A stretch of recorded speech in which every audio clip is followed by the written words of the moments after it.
大家好，歡迎嚟到真 talk。繼續第二個話題咧，我哋就想講講即係呢啲億萬富豪點樣藏富啊？咁啊，見到最新咧就係有報道就話佢哋六大招數啊，包括呢啲即係家族辦公室啊、基金會等等，到底嚇呢啲方法係咪真係有用咧？同埋咧，佢哋係點樣做咧？今次我哋亦都請咗財經分析員 Simon 同我哋詳細分析下。Simon 你好啊，你好你好。係啦，咁我哋不如講下呢樣嘢啦，因為見到有報道講，即係美國最有錢嘅1%嘅人咧，就話每年都係逃稅，講緊1630億美金啊！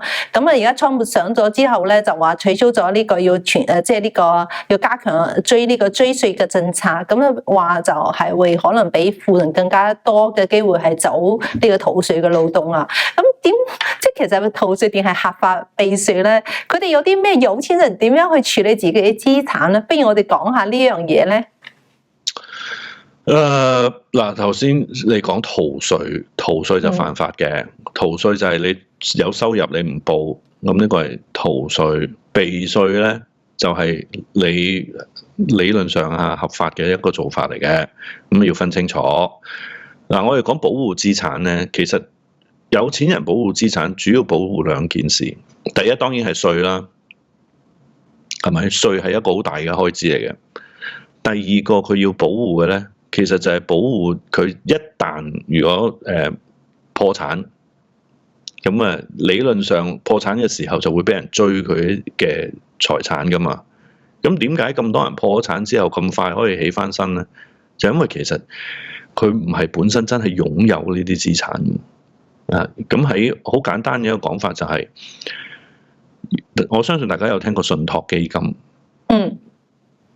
其實大多數有錢人佢哋嘅財富都係擺喺信託基金入邊。我曾經去過一啲家族辦公室嗰啲培訓啊、講座啊，香港未講嗰陣時我已經去下啦。咁我好記得嗰陣時有個律師同我講，擁有資產唔係個重點嚟，而係你能唔能夠控制嗰啲資產。你能夠控制而唔需要擁有係一個最好嘅狀態。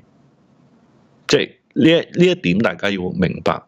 咁好啦，舉個例，上市公司，其實上市公司好多時你話真係大股東或者個老闆，佢擁有嘅都係70%最多啊，都係多嗰啲咪70%啊，有啲係90%啊。你擁有得太多冇意思嘅，